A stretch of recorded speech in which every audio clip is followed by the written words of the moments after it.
이슈와 뉴스 속에 숨어있는 의미를 파헤쳐보는 코인 인사이트. 저는 MC를 맡은 이은주입니다. 최근 우리나라 코인 투자자들 사이에서 코인의 과세와 관련된 이슈가 불거지고 있습니다. 얼마 전 정부가 포괄조의 과세 혜택의 도입을 공식 검토한다는 소식이 전해지면서 무료로 받은 코인, 스테이킹 보상까지 과세 대상이 될지를 두고 업계 갑론을박이 이어지고 있는데요. 아직까지 관련 정책이 확립되지 않은 코인의 과세를 매긴다라는 개념이 여전히 낯설고 또 복잡하게 느껴지는 부분이 많은 것도 사실입니다. 그래서 오늘은 포괄주의 과세가 어떤 의미인지, 나아가 코인 생태계에 미칠 영향까지 꼼꼼히 짚어보는 시간 준비했습니다. 세법 분야의 권위자이시죠. 이번 과세 이슈를 누구보다 잘 알고 계신 분인데요. 오문성 교수님 스튜디오에 나와 계십니다. 교수님 어서 오세요. 예, 안녕하십니까. 네, 최근 시장 분위기도 안 좋은데 이 과세 정책 이슈와 함께 맞물리면서 시장의 분위기 갈수록 좀 복잡해져 가는 것 같습니다. 이번에 정부가 가상자산 과세에 포괄주의를 함께 포함시킨다, 도입시킨다라는 소식이 전해졌는데 일단 이 개념부터 좀 정리를 해봐야 될 것 같아요. 포괄주의를 검토한다라는 것, 저희가 어떻게 이해하면 될까요? 포괄주의라고 하는 거는 이제 전체적으로 다 가세하겠다 이런 뜻인데요. 이건 좀 추상적이고 제가 이제 비교해서 말씀을 드리면 네. 이 소득세법하고 법인세법이 이제 비교가 되는데요. 법인세법 같은 경우는 이 가세 논리가 순자산 증가설 그래가지고 순자산이 증가되면 다 가세 버린다는 거죠. 네. 그러니까 예를 들어서 법인이 하고 있는 어떤 일에 대해서도 만약에 거기서 이익이 생기면 가세할게 이제 이렇게 되거든요. 네. 그러니까 지금 우리 비트코인에 대한 가세가 벌써 법인 쪽에서는 이루어지고 있습니다. 지금 현재 우리가 가세 문제를 얘기하는 거는 네. 이쪽 소득세 쪽이지 법인세 쪽에는 벌써 이루어지고 있고요. 소득세 쪽에서 우리가 포괄주의라고 하는 것은 이 비트코인이 있으면 비트코인에 대해서 어떤 이익이 생기고 매매 이익이 생기고 그다음에 에어드랍이라고 하는 그죠? 자본시장으로 말하면 꼭 무상증자 받듯이 받는 게 있고 그다음에 스테이킹 하는 거 이거 이외에도 여러 가지 새로운 현상들이 이쪽 분야에서 일어나고 있단 말이죠. 그러니까 이제 이걸 미리 가세하겠다는 얘기를 네. 소득세법은 소득 원천설이라고 해서 다 법에다 적어 놓은 것만 가세하거든요.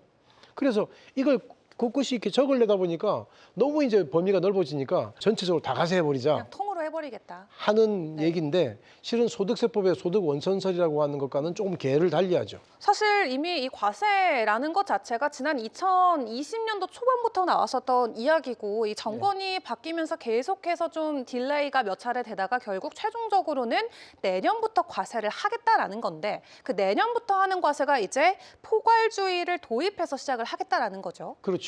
그렇다면 이미 기존에도 어느 정도 코인 과세에 대한 틀은 나와 있었잖아요. 우리가 좀 예. 쉽게 이해하기로는 뭐 미국 주식에 대한 과세 방법과 흡사하다 이렇게 이해를 하고 있었는데 기존의 과세 형태는 그렇다면 어떤 차이가 있었나요? 우리가 이제 내년 1월 1일 날 도입하기로 이제 예정돼 있지만 미리 가세하는 방법은 벌써 소득세법상에 적어 놨습니다. 그래서 그게 현재 딜레이 된 건데요. 네. 이 소득세 같은 경우는 소득 원천설 그래서 소득세법에다 어떻게 가세하는 걸 다 적어놨어요. 네. 그게 이제 대표적으로 종합소득, 퇴직소득, 양도소득 이렇게 적어놨던 거죠. 그래서 우리가 금융투자소득을 하나 더 만들려고 했던 거죠. 네. 그래서 이렇게 4개의 카테고리를 하려고 해도 하나 못했고 이 3개는 카테고리가 딱 설정돼 있어요. 그러면 종합소득 내에서 이제 들어있는 게 기타소득이라고 하는 게 있거든요. 네. 이자 배당, 사업근로, 기타, 연금. 요 6개 소득이 네. 종합소득 선물처럼 세트처럼 들어가 있는데 네. 기타 소득 안에다가 네. 가상자산과 관련된 대여나 양도 차익에 대해서 기타 소득 가세하겠다. 네. 이렇게 적어놓고 있습니다 지금. 그렇군요. 일단 코인은 기타 소득으로 분류가 되고 있는 상황인데 사실 기존에 뭐 어쨌든 우리가 수익이 있는 곳에 뭐 과세가 있는 것은 당연한 것 아니겠습니까? 이런 부분에 대해서 사실 투자자들이 반발의 심리를 느끼는 것은 아니고 이번에 새롭게 이야기가 되고 있는 이 포괄주의 도입에 대한 부분에서 많은 분들께서 좀 혼돈을 겪으시는 것 같아요. 왜냐하면 말씀 주신 대로 이 부분에 스테이킹에 대한 어떤 이자 수익이라던가 기존의 에어드랍과 같은 코인 생태계에만 진행되는 수익 구조가 모두 과세 대상에 포함이 되다 보니까 많은 분들께서 좀 혼란스러우신 것 같은데 이런 부분까지 그냥 다 묶어서 과세를 할 수 있는 근본적인 논리도 뒷받침이 되고 있을까요? 우리가 이익이 생기면 그 부분은 가세를 하는 것이 이제 정상적인 네. 이제 가세 논리인데 다만 이제 지금 우리가 이 가상자산에 대해서 계속 이렇게 가세를 미뤄왔던 이유는 여러 가지 어떤 문제점들이 미리 눈에 보였기 때문에 그래요. 왜 그러냐면 이 가상자산이라고 하는 것은 블록체인을 기반으로 하는데 P2P 거래잖아요. 네. 피어 투 피어 트랜잭션에서 1대1 개인 대 개인 거래가 원칙인데 이게 빗썸이나 뭐 예를 들어서 우리가 업비처럼 이 거래소가 생겼단 말이에요. 네. 이 거래소가 생기니까 이제 그게 거기서 거래되는 게 이제 전부 추적이 되는 거죠. 이걸 과세를 하려다 보면 거래소 시장에 들어와 있는 건 다 잡히는데 그렇죠. P2P 거래를 잡을 수 있느냐? 그게 되나요?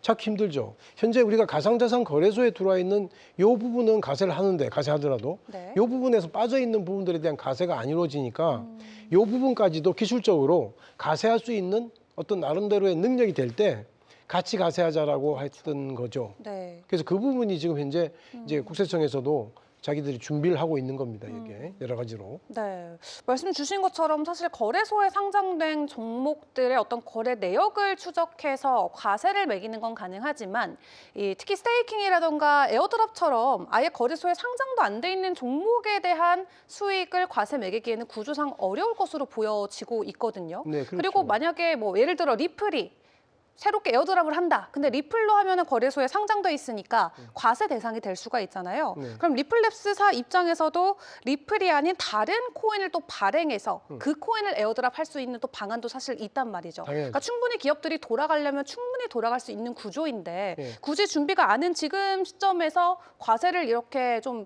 밀어붙인다고 표현을 해도 괜찮을까요? 좀 이런 부분들이 좀 오히려 더 시장 안에 좀 혼선을 가중시키지 않을까 걱정도 되는데요. 더 전 단계 문제를 풀어야 될 문제가 있는데 네.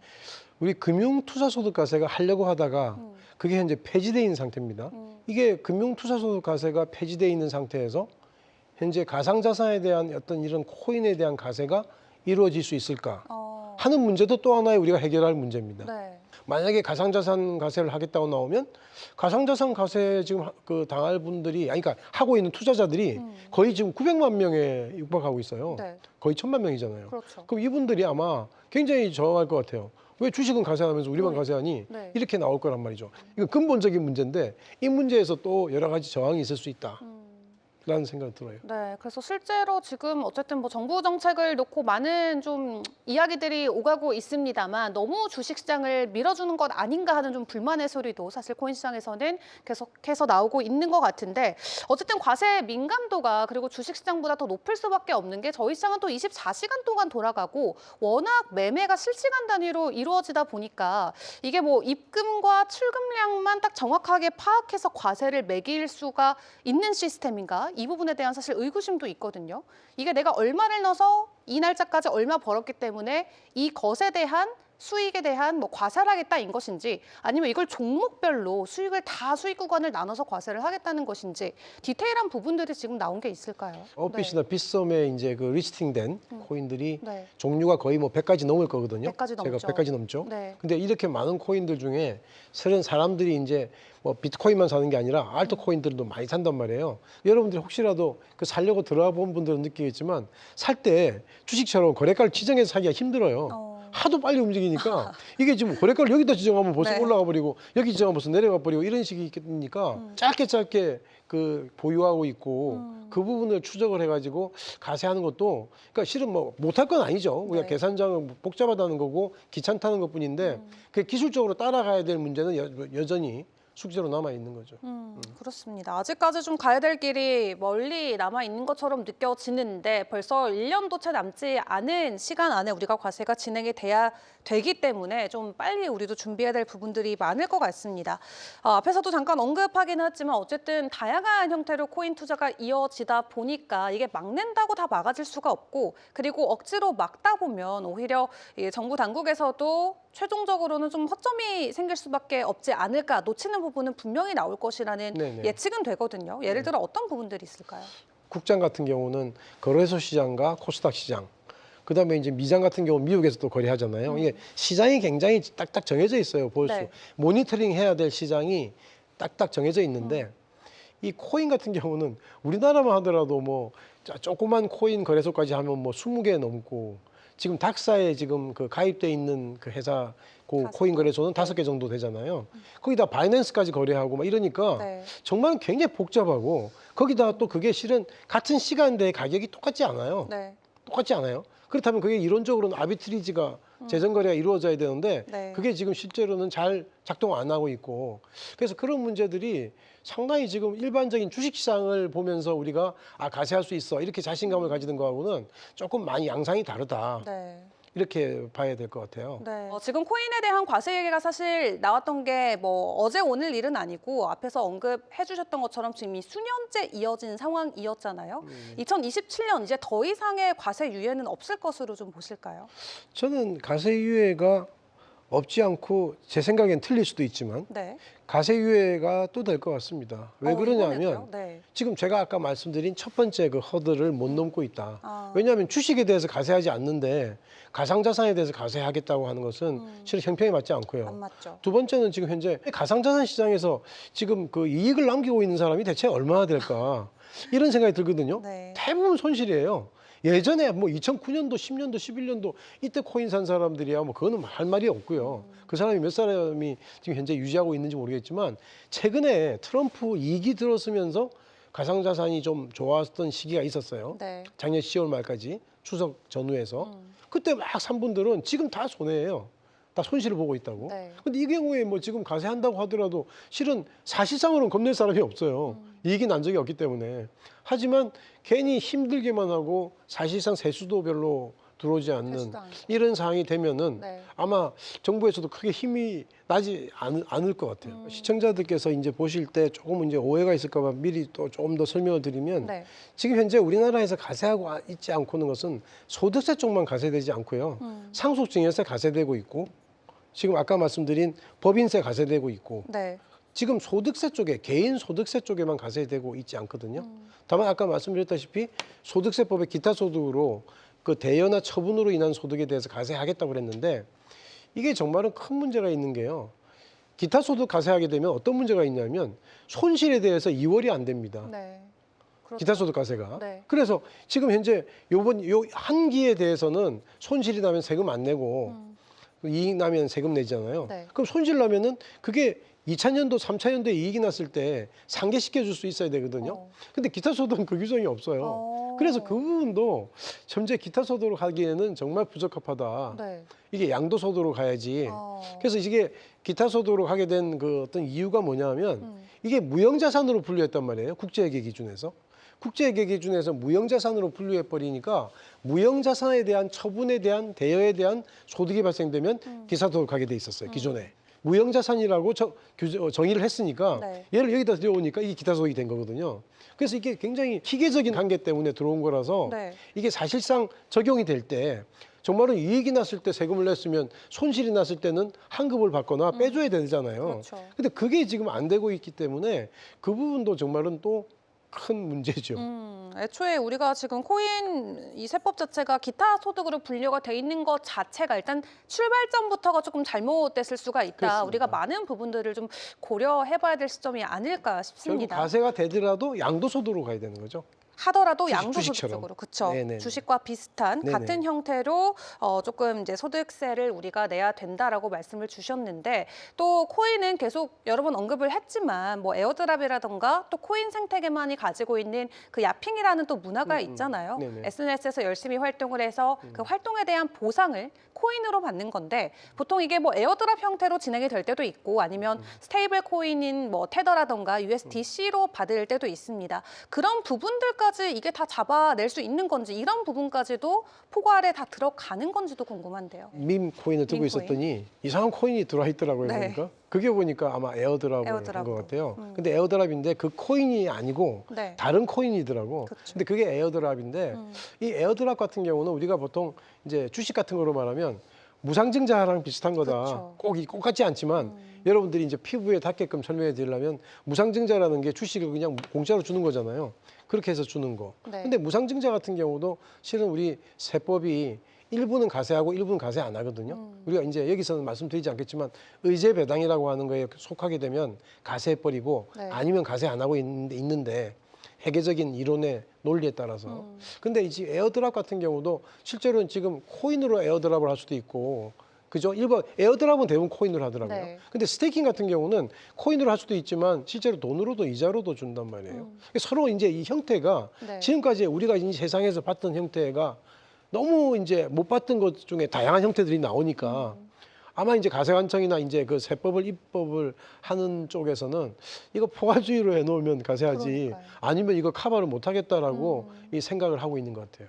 네, 워낙 또 형태가 다양하다 보니까 오히려 정부가 하나하나에 대한 구체적인 규제안을 만들 수가 없어서 그냥 이걸 묶어서 하나로 퉁치자 지금 이런 느낌으로 좀 가고 있는 것 같은데 앞에서 언급 주셨었던 야핑 같은 형태도 사실은 시간을 절대적으로 투자해서 내가 투자한 그 시간에 대한 보상으로 사실 코인을 받는 거기 때문에 이게 결코 그냥 무상증자처럼 내가 보유했더니 이걸 전내가 아니라 내 노동에 대한 보상의 대가여서 네네. 많은 야핑 하시는 야퍼 분들께서도 좀 불만이 계속해서 올라오고 계신 것 같아요. 그래서 지금 상황에서는 일단 포괄주의로 과세 내년부터 시행하겠다가 최종적인 결론이기는 합니다만 앞으로 우리가 그럼에도 불구하고 시장 안에서 조금 더 명확성을 가지고 내용들을 끌고 가려면 코인 과세 좀 어떤 방향으로 그래도 가야 될지 좀 조언도 함께 해주신다면 어떤 부분이 있을까요? 그러니까 코인 가세라고 하는 게 실은 이제 코인이라고 아웃풋이 나와 있지만 네, 그 기반에는 기술이 블록체인 기술이 들어가 있잖아요. 그렇죠. 그러니까 이제 이 블록체인 기술을 하나도 모르고 뭐 비트코인을 사든 이더리움을 사든 뭐 사가지고 샀다 팔았다 하면서 이익을 남기는 분이 당연히 많지만 네, 여기에 대해서 가세를 하기 위해서는 정말 이 생리를 공부를 좀 하셔야 되는 거죠. 가세권자가. 네, 그래서 이 부분을 성격이 급해서 가세가 손이 먼저 나가지만 네. 이 손이 먼저 나가기 전에 연구를 먼저 하셔야 돼요. 연구를 먼저 해가지고 실제로 해외에서 하고 있다, 어디선 하고 있는데 어디선 하고 있는데 이렇게 말을 하지만 그 실제로 어떻게 이루어지는지를 봐야 돼요. 왜냐하면 하고 있다는 어떤 규정을 만들었어도 우리도 밖에서는 하고 있다라고 보일 수도 있어요. 세법 만들어놨기 네. 때문에 하지만 안 하고 있잖아요. 네. 그러니까 그 부분에서 실제적으로 어떻게 보면 취득원가나 매도가나 이런 부분을 어떻게 그 트레이스 추적을 하는지 네. 그 다음에 에어드랍이나 여러 가지 새로운 현상에 대해서 어떻게 하는지에 대해서 우리가 정말은 서로 비교하면서 그 가세에 대한 가능성, 가세에 대한 어떤 논거 이런 것들을 좀 많이 보강시켜야지 되지. 이게 뭐 무조건 가세를 하면은 우리한테 세수가 증가될 거야. 네. 이렇게 생각하는 거는 조금 나이브한 생각이다. 네, 알겠습니다. 해외 좀 사례들도 우리가 연구하고 참고해서 좀 투자 형태별로 조금 더 구체적인 내용들이 마련이 되어져야 되고 무엇보다도 투자에 대한 추적을 우리가 끝까지 할 수 있는지 그 부분에 대한 좀 근본적인 문제 해결이 먼저 필요할 것 같다 말씀을 주셨습니다.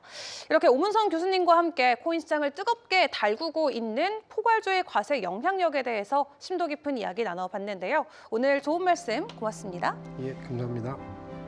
네, 오늘 저희가 준비한 소식은 여기까지입니다. 코인 인사이트 앞으로도 투자자 여러분의 인사이트에 도움을 드릴 수 있도록 노력하겠습니다. 시청해주신 여러분 고맙습니다.